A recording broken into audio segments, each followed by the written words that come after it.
আসসালামু আলাইকুম প্রিয় দর্শক, অন্য মঞ্চের আলোচনায় আপনাদের সকলকে আমন্ত্রণ। আগে যে এখন নোটিশ দিয়েছিলাম আজকে, মানে স্ট্যাটাস যেটা দিয়েছিলাম আজকে সেই অনুযায়ী কথা বলবো। আন্তর্জাতিক খেলার মাঠ হচ্ছে বাংলাদেশ, সেখানে প্লেয়ার অনেকে, বিশেষ করে মার্কিন যুক্তরাষ্ট্র এবং ভারত হচ্ছে মুখোমুখি, তার পাশে আছে চায়না এবং রাশিয়া। আগে দেখা যাক যে পৃথিবীতে কতগুলো আপনার সংগঠন রয়েছে, পৃথিবীর সংগঠন যেগুলো, সেই সংগঠনগুলো আগে দেখা যাক, তারপরে বিচার করব কে কে কোন কোন দেশ কার কার পক্ষে রয়েছে। কারণ এগুলোর উপর নির্ভর করছে শেখ হাসিনার প্রত্যাবর্তনের ব্যাপার। এটা আগেই বলে দিচ্ছি, এখানে একটা ঘোট পাকছে। একটা হচ্ছে G7 দিয়ে শুরু করি, গ্রেটার 7 বা গ্রুপ অফ 7। যে গ্রুপ অফ 7-এ কিছুদিন আগে মোদি গিয়েছিলেন, ট্রাম্পের সঙ্গে সাইডলাইন বৈঠক হয়েছে। সেখানে কে কে আছে? গ্রুপ অফ 7 বিশ্বের শীর্ষ 7টি উন্নত অর্থনীতির দেশের জোট। মোট 7টি দেশ রয়েছে, যেগুলো হলো Canada, France, Germany, Italy, Japan, যুক্তরাষ্ট্র মানে ইউকে, মার্কিন যুক্তরাষ্ট্র, এছাড়া ইউরোপিয়ান ইউনিয়ন G7-এর সমস্ত বৈঠকে অংশগ্রহণ করে থাকে। মালদার পার্টিদের সংগঠন। এবার আসুন G20। নামটা G20, আসলে কিন্তু আছে 19টা দেশ। কারা কারা রয়েছে? Argentina, Australia, Brazil, Canada, China, France, Germany, India, Italy, Japan, Mexico, Russia, Saudi Arabia, south Africa, south Korea, turkey, United kingdom, United states. এছাড়া আরও দুটো দেশ রয়েছে যারা এখানে অন্তর্ভুক্ত নেই, তারা হচ্ছে বাইরে থেকে তারা আসে। তারা হচ্ছে, এক হচ্ছে ইউরোপিয়ান ইউনিয়ন, আর হচ্ছে আফ্রিকান ইউনিয়ন। টোটাল 19 আর 2 21, কিন্তু নামটা G20 রয়ে গেছে। এই যে গোল গোল দাগ দেওয়া রয়েছে, এই যে অস্ট্রেলিয়ার প্রধানমন্ত্রীর সঙ্গে ট্রাম্পের সম্পর্ক ভালো নয়। ব্রাজিলের সঙ্গে সম্পর্ক ভালো নয়। ব্রাজিল হচ্ছে আপনার ব্রিক্সের মধ্যে। কানাডার সঙ্গে তো সম্পর্ক আগেই আপনারা জানেন, কানাডা দখল করে নেবো বলেছিল আমার প্রেসিডেন্ট। চায়নার সঙ্গে তো আদায় কাজ করার সম্পর্ক, ফ্রান্সের সঙ্গেও তাই। ফ্রান্সের প্রেসিডেন্ট ইমানুয়েল ম্যাক্রোকে বলেছিলেন যে ওর বউ তো ওকে পেটায়। আচ্ছা, জার্মানির সঙ্গেও আদায় কাজ করার সম্পর্ক। ভারতের কথা তো ছেড়েই দিন, আপনারা সবাই জানেন। আমি গোল গোল দাগগুলো দেওয়া বলছি। ইটালি নিরপেক্ষ। এই ইটালি কিন্তু আপনার জর্জিয়া মেলোনি, গোল দাগটা দেওয়া হয়নি। ইটালি কিন্তু ভারতের পক্ষে, জর্জিয়া মেলোনি। জাপান ভারতের পক্ষে। মেক্সিকো, তার সঙ্গে গন্ডগোল। জাপানের সঙ্গে গন্ডগোল কেন? জাপানের প্রধানমন্ত্রীকে হোয়াইট হাউসে ডেকে নিয়ে গিয়ে উনি মনে করে দিয়েছিলেন প্রথম বিশ্বযুদ্ধে কিন্তু আমরা প্রথম অ্যাটম বোমাটা ফেলেছিলাম, এটা মনে রেখে দেবেন, সুতরাং ঠিকঠাক থাকুন, ধমকি দিয়েছিলেন। মেক্সিকোর সঙ্গে গন্ডগোল নিয়ে কি, মেক্সিকোর সঙ্গে ওই আপনার বর্ডার ইস্যু এবং ড্রাগ, এই নিয়ে একটা ঝামেলা। রাশিয়া তো বরাবরই বাইরে। সৌদি আরবিয়া মার খেতে খেতে সৌদি আরবিয়া এখন বিপক্ষে চলে গিয়েছে। এখন $2 ইশারের দিকে যাচ্ছে তারা। মানে পেট্রো ডলার তারা রাখবে না। ওই কালকে বলেছিলাম না, ওআইসি বলেছে পেট্রো ডলার রাখবে না। সাউথ আফ্রিকা ব্রিক্সের মধ্যে, সাউথ কোরিয়া আমেরিকার পক্ষে, সাউথ কোরিয়া আমেরিকার পক্ষে এই কারণে, কারণ উল্টো দিকে রয়েছে নর্থ কোরিয়া। কিম জং উন একটা পাগল, তিনি রয়েছেন যখন তখন মানে পরমাণু বোমা মারে বলে, তার জন্য সাউথ কোরিয়া আমেরিকার হয়ে রয়েছে। ইউনাইটেড কিংডম, স্টারমারের সঙ্গে সম্পর্ক ভালো নয়। যখন ইউরোপিয়ান ইউনিয়নের প্রতিনিধি দল যখন এই ইউরোপিয়ান ইউনিয়নকে ডেকে পাঠালেন হোয়াইট হাউসে, সবাই মিলে গেলেন, সেখানে চূড়ান্ত অপমানিত হলেন সবাই। আপনার সেই ছবির কথা মনে আছে। সুতরাং ইউনাইটেড কিংডম একই তো ব্রেক্সিট করে বেরিয়ে এসছে, তারপর ইউনাইটেড কিংডম আর ওর মধ্যে মানে আমেরিকার সঙ্গে কোনোভাবেই সম্পর্ক ভালো রাখে না। আর রইল ইউনাইটেড স্টেটস। এই হচ্ছে আপনার দেশগুলো। এর বাইরে রয়েছে ইউরোপিয়ান ইউনিয়ন এবং আফ্রিকান যে ইউনিয়ন। এবার মোদিজি কি করেছে, মোদিজি সমস্ত আফ্রিকান কান্ট্রিগুলোতে, ল্যাটিন আমেরিকা আফ্রিকান কান্ট্রিগুলোতে ঘুরছেন।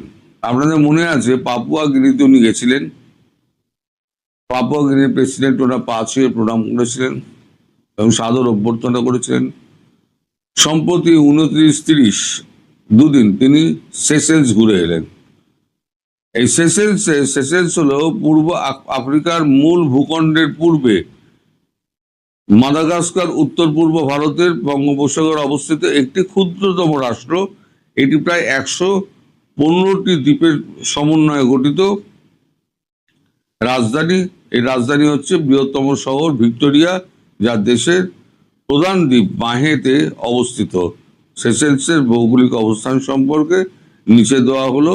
সেশেলস নিরক্ষরেখার সামান্য দক্ষিণে 4 ডিগ্রি থেকে 11 ডিগ্রি দক্ষিণে, 4 ডিগ্রি থেকে 11 ডিগ্রি দক্ষিণে, আর দক্ষিণ অক্ষাংশ হচ্ছে 46 ডিগ্রি থেকে 56 ডিগ্রির মধ্যিখানে।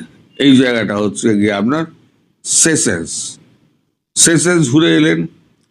তার মানে আফ্রিকান ইউনিয়ন, পাপুয়া গিনি, সেশেলস, যারা হচ্ছে আফ্রিকার যত আপনার শক্তিধর রাষ্ট্র, যদিও দুর্বল, তাদের মধ্যেও তো কারো কারো শক্তি একটু বেশি, এবং তাদের কেউ দেখে না। এতদিন কারোর দেখতো না, কেউ দেখতো না। ভারত কিন্তু প্রথম বলেছিল যে আমরা গ্লোবাল সাউথের কণ্ঠস্বর হয়ে দাঁড়াবো, যাদের কথা কেউ বলে না। ফলে সবাই এখন মোদির দিকে ঝুঁকেছে। এখন এদিকে রইল তারা ব্রিক্স আর হচ্ছে RIC। ওদিকে 3টে হয়ে গেল, G7 হয়ে গেল, G20 হয়ে গেল, আর এটা হচ্ছে আপনার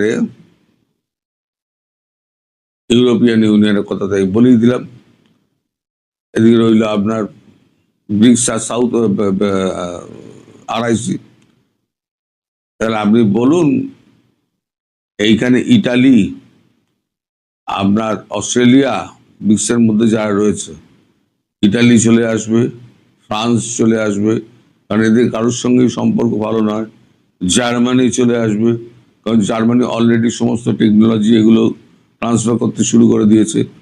এই যে টোটাল যে গেমটা হচ্ছে না, এই টোটাল গেমটা মোদিজি ঘুরে ঘুরে ঘুরে ঘুরে একটা জিনিস তৈরি করছেন, সেটা হচ্ছে একটা মানে কি বলবো এটাকে আপনাকে, মানে সঠিক বাংলায় যদি ব্যাখ্যা করতে হয়, বলা যায় একটা সংযুক্ত একটা শক্তি, যেখানে ভারতবর্ষের সিদ্ধান্তের পাশে সবাই দাঁড়াবে। এই যে বাংলাদেশ প্রসঙ্গে সবাই জানে যে আমেরিকা প্রথমে অস্থির করে সুস্থির রাষ্ট্রকে। আপনি সারা পৃথিবী দেখুন, যেখানে যেখানে গন্ডগোল হয়েছে, এই ইরাক থেকে সিরিয়া পর্যন্ত, সর্বত্র লাস্ট আফগানিস্তান, লাস্টে ভিয়েতনাম, যুদ্ধে হেরে ফিরে এলো, আফগানিস্তানের শেষটাও তাই, যুদ্ধে হেরে ফিরে এলো, বিলিয়ন্স অফ রুপিস খরচা তারা করে। কিন্তু এখন যা অবস্থা, আমেরিকাকে আর কেউ বিশ্বাস করে না। আমেরিকার সৎ উদ্দেশ্য থাকলেও কেউ কিন্তু বিশ্বাস করবে না। এবার আসি শেখ হাসিনার প্রসঙ্গে।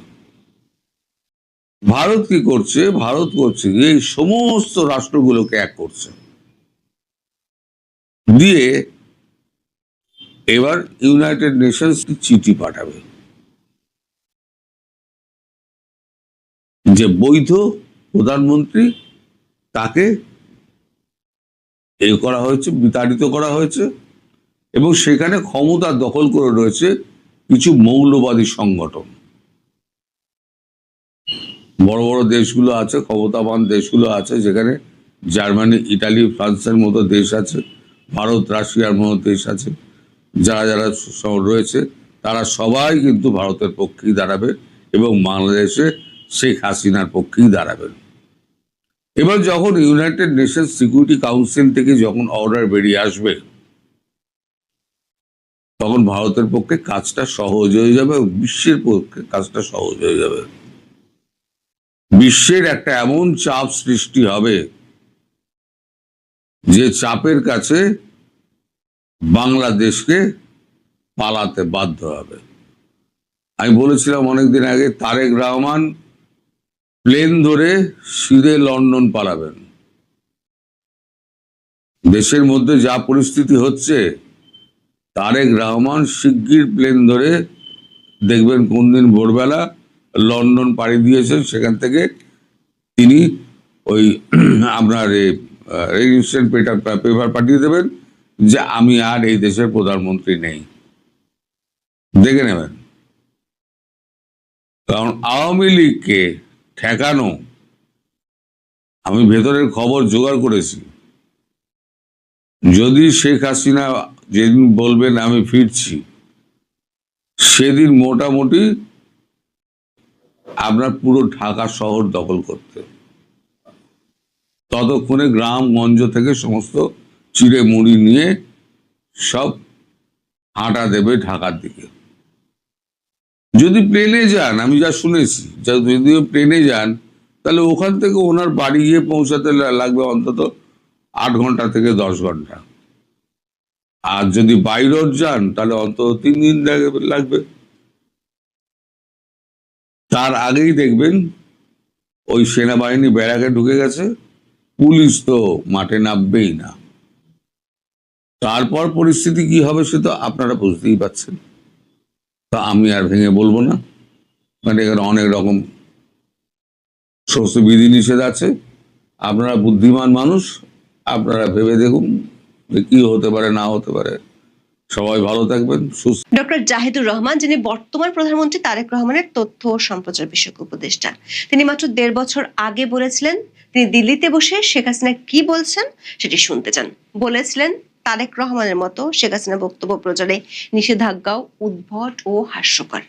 1.5 বছরের ব্যবধানে তারেক রহমানের সরকার আমলে যখন বাংলাদেশের সাবেক প্রধানমন্ত্রীর দেশে ফেরার ঘোষণা আন্তর্জাতিক মিডিয়াতে ব্যাপক আকারে প্রকাশিত হচ্ছে, তখন ডক্টর জাহেদ বাংলাদেশের গণমাধ্যমকে সতর্ক করে দিচ্ছেন আদালতের নিষেধাজ্ঞার বিষয়টি স্মরণ করে দিয়ে। যদিও আদালতের নিষেধাজ্ঞাটি হিংসাত্মক বক্তব্য প্রচারের ক্ষেত্রে। প্রশ্ন উঠেছে, হঠাৎ করে সরকার কি এমন চাপে পড়লো যে কারণে 1.5 বছর আগের নীতি বা বক্তব্য থেকে সরে আসলো? কি প্রয়োজন পড়েছে শেখ হাসিনার বক্তব্য প্রচার নিষেধাজ্ঞা আরোপের? গণমাধ্যমের খবরে বলা হচ্ছে, বিগত অন্তর্বর্তী সরকার আমলেও শেখ হাসিনা বক্তব্য প্রচারের ক্ষেত্রে নিষেধাজ্ঞা দেওয়ার চেষ্টা করা হয়েছিল, কিন্তু ফল হয়েছে ঠিক উল্টো। তাদের সামাজিক যোগাযোগ মাধ্যম ও দেশের বাইরের সংবাদ মাধ্যমে তা ঠিকই প্রচারিত হয়েছে। নিষেধাজ্ঞার কারণে শেখ হাসিনার বক্তব্যের প্রতি মানুষের আগ্রহ আরো বেড়েছে। গুগল ট্রেন্ডসের তথ্যে সেটার প্রমাণও মিলছে। প্রশ্ন হলো, সরকার কিভাবে এই ট্রেন্ড ঠেকাবে? আবার দেখা যাচ্ছে 1.5 বছরের বেশি সময় আগে টাইম ম্যাগাজিন শেখ হাসিনা যে প্রক্রিয়ায় ফিরতে পারেন বলে ইঙ্গিত দিয়েছিল, তার অনেক কিছুই এখন মিলে যাচ্ছে। সরকার কি সেই প্রক্রিয়াগুলোর গতি রোধ করতে পারবে? আবার শেখ হাসিনার বক্তব্য নিয়ে সরকার যখন বিচলিত, তখন আওয়ামী লীগের পক্ষ থেকে আবারও দেশব্যাপী মিছিলের ঘোষণা এসেছে। প্রশ্ন হলো, এই যে সেনাবাহিনীর একটু সিভিল অ্যাডমিনিস্ট্রেশনের মেয়াদ শেষ, এখন কি সরকার আওয়ামী লীগকে ঠেকাতে নতুন করে মেয়াদ বাড়াবে? বিস্তারিত জানতে চলুন যাওয়া যাক বিশ্লেষণে। 29 জুন এনডিটিভিতে শেখ হাসিনা একটি বড় সড়ো সাক্ষাৎকার ছাপা হয়। এনডিটিভির বরাত দিয়ে প্রথমে কয়েকটি ভারতীয় ও বাংলাদেশি সংবাদ মাধ্যম এই সাক্ষাৎকারটি প্রকাশ করে, যেখানে শেখ হাসিনা প্রথমবারের মতো বলেছেন মৃত্যুদণ্ড, মামলা, দলের কার্যক্রমের উপর নিষেধাজ্ঞা সহ যত বাধাই থাকুক তিনি 2026 সালের মধ্যে বাংলাদেশে ফিরবেন। এনডিটিভির বরাত দিয়ে এই সাক্ষাৎকারটি ছাপা হয় আন্তর্জাতিক সংবাদ মাধ্যম রয়টার্স ও এএপিতে। রয়টার্স ও এএপির মতো আন্তর্জাতিক সংবাদ মাধ্যম খুব বেশি গুরুত্বপূর্ণ সংবাদ না হলে অন্য দেশের সংবাদ মাধ্যমের বরাত দিয়ে কোনো খবর প্রকাশ করে না। বাংলাদেশে নির্বাচনের আগে যখন ভারতীয় গণমাধ্যমে শেখ হাসিনার সাক্ষাৎকার প্রকাশিত হয়েছিল, তখন রয়টার্স ও এএপির মতো আন্তর্জাতিক সংবাদ মাধ্যমগুলো নিজেরাই শেখ হাসিনার ইমেল সাক্ষাৎকার নিয়েছিলেন। কিন্তু এবার এনডিটিভির প্রকাশ করা সাক্ষাৎকারটি রয়টার্স শুধু প্রকাশই করেনি, একদিনের মধ্যে সংস্থাটি তাদের নিজস্ব ফেসবুক পেজে 2 বার পোস্ট করেছে খবরটি। রয়টার্স ও এএপিতে শেখ হাসিনার বক্তব্য প্রকাশের পর থেকে এখন পর্যন্ত বাংলাদেশের বাইরে 33টি দেশের 97টি সংবাদ মাধ্যমে এই সাক্ষাৎকারটি প্রকাশিত ও প্রচারিত হয়েছে। সাম্প্রতিক সময় ঈদ উল আজহায় বাংলাদেশের মহিষ ট্রাম্পের খবর এতটা বিশ্ব মিডিয়াগুলোতে প্রচার হতে দেখা গিয়েছিল। গত 2 দিন ধরে বাংলাদেশের জনপরিসরে শেখ হাসিনার দেশে ফিরে আসার ঘোষণা নিয়ে ব্যাপক আলোচনা হচ্ছে।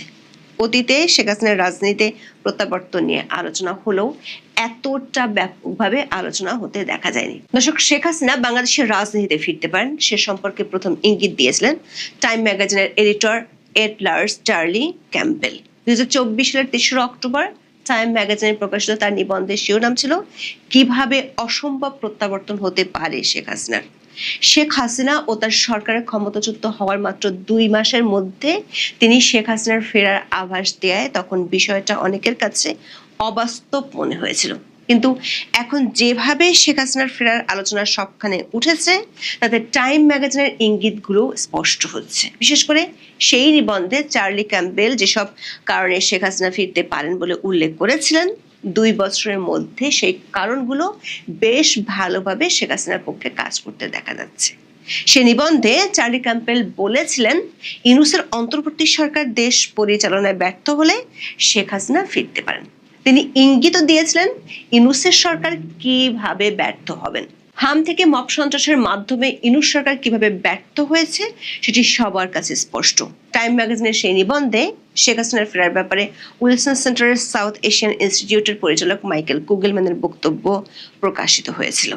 কুগেলম্যান তখন বলেছিলেন শেখ হাসিনার প্রত্যাবর্তন বেশ সম্ভব। তিনি বলেছিলেন, দক্ষিণ এশিয়ার পরিবারতান্ত্রিক রাজনীতির ইতিহাস ঘাটুন, দেখবেন পরিবারতান্ত্রিক রাজনৈতিক দলগুলোকে কখনোই বাতিলের খাতায় ফেলতে পারবে না। যদিও এনডিটিভিতে শেখ হাসিনার সাক্ষাৎকার ছাপা হওয়ার পর মাইকেল কুগেলম্যানের একটি উদ্ধৃতি দিয়ে সামাজিক মাধ্যমে একটি ফটোকার্ড প্রচার হতে দেখা গেছে, যেখানে তিনি বলেছেন তিনি বিশ্বাস করেন না শেখ হাসিনা ফিরতে পারবেন। অবশ্য 2024 সালের 19 জানুয়ারি এই মাইকেল কুগেলম্যান নিজের কলামে বলেছিলেন বিশ্বের পরাশক্তিগুলোর মধ্যে ভারসাম্য রক্ষায় বিশেষ পারদর্শী শেখ হাসিনা। বাংলাদেশে এখন শেখ হাসিনার ফেরার স্পষ্ট ঘোষণা নিয়ে যে আলোচনা, সেখানে প্রশ্ন উঠেছে শেখ হাসিনা কিংবা তার দলের এই বৈশ্বিক পরাশক্তিগুলোর সাথে যোগাযোগের দক্ষতায় কি কাজ করছে। বিশেষ করে গত 9 মে থেকে শেখ হাসিনা যতগুলো মিডিয়াতে ইমেল সাক্ষাৎকার দিয়েছেন তার সব কটিতে তিনি বলেছেন তিনি ও তার দলের নেতারা ফেরার ব্যাপারে নীরবে কাজ করে যাচ্ছেন আন্তর্জাতিক মহলে। এক ধরনের ওপেন সিক্রেট আলোচনা আছে, ভারত, যুক্তরাষ্ট্র ও ইউরোপীয় ইউনিয়নভুক্ত কিছু শক্তিশালী দেশ এক্ষেত্রে একমত হলেই পরিস্থিতির নাটকীয় মোড় দেখা দিতে পারে। কূটনৈতিক সূত্রগুলো বলছে এই দেশগুলোর প্রতিনিধিদের মধ্যে বাংলাদেশের রাজনীতির সাম্প্রতিক কিছু বিষয় নিয়ে আলোচনা হয়েছে। বিশেষ করে একদিকে আওয়ামী লীগের কার্যক্রম নির্বাহী আদেশে ঠেকিয়ে রাখা হচ্ছে, বিনা বিচারে ও হেফাজতে নির্যাতনের সংখ্যা বাড়ছে, অন্যদিকে জঙ্গি সংশ্লিষ্টতার অভিযোগ আছে এমন ব্যক্তিরা অবাধে মিছিল ও সমাবেশ করছে। এসব কারণে বাংলাদেশকে ঘিরে দক্ষিণ এশীয় আঞ্চলিক নিরাপত্তা পরিস্থিতি নিয়ে পরাশক্তিগুলোর নজর এবং নিজেদের মধ্যে বিষয়টি নিয়ে আলোচনা বেড়েছে। তবে পর্দার আড়ালের এসব আলোচনার খবর জনসমক্ষে না আসলেও শেখ হাসিনাকে নিয়ে খবরের ছড়াছড়ি পড়ে গেছে। গুগল ট্রেন্ডসের তথ্য অনুযায়ী গত 2 দিনে রাজনৈতিক ব্যক্তিত্বের মধ্যে বাংলাদেশ থেকে শেখ হাসিনার নাম দিয়ে বেশি সার্চ করা হয়েছে। স্বাভাবিকভাবে বিষয়টি নিয়ে বাংলাদেশ সরকারের শীর্ষ মহলেও আলোচনা হয়েছে। অবশ্য শেখ হাসিনার বক্তব্য খণ্ডানোর চেয়ে তার বক্তব্য প্রচার কিভাবে ঠেকানো যায় সেই দিকেই সরকার নজর বেশি বলে মনে হচ্ছে। বাংলাদেশের প্রথম সারির বেশিরভাগ সংবাদ মাধ্যমে এনটিভিতে প্রচারিত শেখ হাসিনার সাক্ষাৎকারটি প্রকাশ করেনি। তারপরও মঙ্গলবার সচিবালয় তথ্য অধিদপ্তরে এক ব্রিফিংয়ে সাংবাদিকদের প্রশ্নের জবাবে প্রধানমন্ত্রীর তথ্য ও সম্প্রচার বিষয়ক উপদেষ্টা জাহিদুর রহমান বলেছেন, শেখ হাসিনার সাক্ষাৎকার প্রকাশ বা প্রচারের বিষয়ে দেশটির সংবাদ মাধ্যমগুলোকে সতর্ক করা হবে। জাহিদুর রহমান দাবি করেছেন, শেখ হাসিনার বক্তব্য বা সাক্ষাৎকার প্রচার করা আদালতের নির্দেশনার পরিপন্থী, তাই আইন ও আদালতের প্রতি শ্রদ্ধাশীল থেকে সব সংবাদ মাধ্যমের এ ধরনের প্রচার থেকে বিরত থাকা উচিত বলে তিনি মনে করেন। আইনি দৃষ্টিকোণ থেকে দেখলে জাহিদুর রহমানের বক্তব্য পুরোপুরি ঠিক নয়। শেখ হাসিনার বক্তব্য প্রচার নিয়ে এই বিতর্ক প্রথম উঠেছিল ইউনূস সরকার আমলে। 2024 সালের ডিসেম্বরে আন্তর্জাতিক অপরাধ ট্রাইব্যুনাল যে নির্দেশ দিয়েছিলেন সেটি ছিল শেখ হাসিনার সব ধরনের বিদ্বেষমূলক বক্তব্য গণমাধ্যম ও সামাজিক যোগাযোগ মাধ্যমে প্রচারের নিষেধাজ্ঞা। অর্থাৎ বক্তব্য নয়, শুধু বিদ্বেষমূলক বক্তব্য প্রচারে নিষেধাজ্ঞা দিয়েছিলেন আদালত। তখন বিবিসি বাংলার এক প্রতিবেদনে প্রশ্ন তোলা হয়েছিল, বিদ্বেষমূলক বক্তব্য কিভাবে নির্ধারণ করা হবে। আবার ওই বছরের 8 ডিসেম্বর যুক্তরাজ্য আওয়ামী লীগের এক সমাবেশে শেখ হাসিনা অডিও বার্তা দিয়েছিলেন। আদালতের নিষেধাজ্ঞার ভয়ে বাংলাদেশের কোনো সংবাদ মাধ্যম তা প্রচার করেনি, কিন্তু দেখা গেছে সামাজিক যোগাযোগ মাধ্যম বিশেষ করে ফেসবুক ও ইউটিউবে শেখ হাসিনার ওই বক্তব্য ছড়িয়ে পড়েছিল ব্যাপকভাবে। দর্শক, মানবতা বিরোধী আন্তর্জাতিক অপরাধ ট্রাইব্যুনালের তখনকার ওই নিষেধাজ্ঞা নিয়ে অনেক প্রশ্ন উঠেছিল। বিষয়টি নিয়ে ডয়েচে ভেলে বাংলায় একটি প্রতিবেদন প্রকাশিত হয়েছিল 2024 সালের 9 ডিসেম্বর। ওই প্রতিবেদনে বড়সড় মন্তব্য ছাপা হয়েছিল ডক্টর জাহিদুর রহমানের, যিনি এখন তারেক রহমানের উপদেষ্টা। দেখে আসি তিনি তখন কি বলেছিলেন। ডয়েচে ভেলে বাংলার ওই প্রতিবেদনটিতে হুবহু ছাপা হয়েছিল এভাবে: নির্বাচন ব্যবস্থা সংস্কার কমিশনের সদস্য এবং রাজনৈতিক বিশ্লেষক অধ্যাপক ডক্টর জাহিদুর রহমানের কথা, শেখ হাসিনা লন্ডনে যে বক্তব্য দিলেন গতকাল রবিবার, সেটা কি আমরা শুনিনি? আমরা শুনেছি। ফলে নিষেধাজ্ঞা দিয়ে আটকানো যায় না, কোনো না কোনোভাবে পৌঁছে যায়। ডক্টর জাহিদুর রহমান তখন বলেছিলেন, শেখ হাসিনার পতনের পর তিনি একটা পলিটিক্যাল ইস্যু, ভূ রাজনীতির জন্য গুরুত্বপূর্ণ হয়ে উঠেছেন। তিনি ভারতে বসে কি বলতে চাইছেন তা বুঝতে চান, শুনতে চান। শেখ হাসিনার বক্তব্যে তাই নিষেধাজ্ঞা দেওয়ার কিছু নেই, প্রয়োজনও নাই। অথচ মাত্র 1.5 বছরের ব্যবধানে ডক্টর জাহিদুর রহমান ক্ষমতায় বসে এখন বলছেন শেখ হাসিনার বক্তব্য মিডিয়াতে প্রচার করা যাবে না। প্রশ্ন হলো, ইউনূসের আমলে যদি শেখ হাসিনার বক্তব্য ঠেকানোর প্রয়োজন না হয়, বিএনপি আমলে কেন ঠেকানোর প্রয়োজন হচ্ছে? বিশেষজ্ঞরা বলছেন, এ ধরনের নিষেধাজ্ঞা দিয়ে আসলে বক্তব্য প্রচার বন্ধ করা যায় না। আগে তারেক রহমানের বেলাতেও এমন নিষেধাজ্ঞার সীমাবদ্ধতা লক্ষ্য করা গেছে। তারা মনে করেন এমন নিষেধাজ্ঞা দিয়ে হয়তো বাংলাদেশি মিডিয়ায় শেখ হাসিনার বক্তব্য প্রচার বন্ধ রাখা যাবে, কিন্তু সামাজিক যোগাযোগ মাধ্যম ও দেশের বাইরের সংবাদ মাধ্যমে তা ঠিকই প্রচারিত হবে। বরং নিষেধাজ্ঞার কারণে তার বক্তব্যের প্রতি মানুষের আগ্রহ আরো বেড়ে যাবে বলেও মনে করেন তারা। শেখ হাসিনা সরকারের সময় 2015 সালের 6 জানুয়ারি হাইকোর্ট তারেক রহমানের বক্তব্য, বিবৃতি, অডিও ও ভিডিও প্রচারে নিষেধাজ্ঞা দিয়েছিল। সেই নিষেধাজ্ঞা তখন তেমন কাজে আসেনি বলে মনে করেন তারা। তারেক রহমানের উপর সেই নিষেধাজ্ঞা শেখ হাসিনা সরকারের পতনের পর গত 22 আগস্ট প্রত্যাহার করা হয়। একাধিক সূত্র বলছে, শেখ হাসিনার এমন সময়সীমা ঘোষণায় শুধু সরকারের শীর্ষ মহল নয়, কূটনৈতিক পাড়ায় বেশ জোরে সোরে আলোচনা হচ্ছে। সরকার একটি সূত্র বলছে, শেখ হাসিনা নেহাতি দলকে চাঙ্গা করা কিংবা বলার জন্য বলতে গিয়ে দেশে ফেরার সময়সীমা উল্লেখ করেননি। সেটি হলে তিনি এর আগেও এটি বলতে পারতেন, কিন্তু তিনি সেটি বলেননি। আবার অতীতে যেমন শেখ হাসিনা বক্তব্যের জন্য ভারতের উপর দোষ চাপানো হতো, সেটিও এখন সরকারের পক্ষ থেকে বলা হচ্ছে না। এখানে পর্দার আড়ালে এমন কিছু আলোচনা হয়েছে এবং তা চলমান আছে, যেগুলোর ফলাফল দৃশ্যমান হতে শুরু করেছে। এর মধ্যে খবর হলো, আওয়ামী লীগ ও অঙ্গ সংগঠনগুলো 1 জুলাই দেশব্যাপী ব্যাপক আকারে মিছিল ও শোডাউনের ঘোষণা দিয়ে রেখেছে আগেই। 23 জুন আওয়ামী লীগের প্রতিষ্ঠাবার্ষিকীর কর্মসূচি ঠেকাতে ব্যারাক থেকে সেনাবাহিনীকে ফেরত আনতে হয়েছিল সরকারকে, কিন্তু সেটির মেয়াদ শেষ হচ্ছে 30 জুন। প্রশ্ন দেখা দিয়েছে, আওয়ামী লীগ ওর অঙ্গ সংগঠনগুলো যদি বড় আকারে শোডাউন শুরু করে তাহলে কি সরকার সেনা মোতায়েনের মেয়াদ বাড়াবে? তুরাগ ট্র্যাজেডির কারণে এমনিতেই পুলিশ বাহিনী বেশ বিতর্কের মধ্যে পড়ে গেছে। এমন পরিস্থিতিতে সেনাবাহিনীর এইড টু সিভিল অ্যাডমিনিস্ট্রেশনের মেয়াদ না বাড়ালে কি পরিস্থিতি সামাল দেওয়া যাবে? এখন এ পর্যন্ত, সবাই ভালো থাকুন।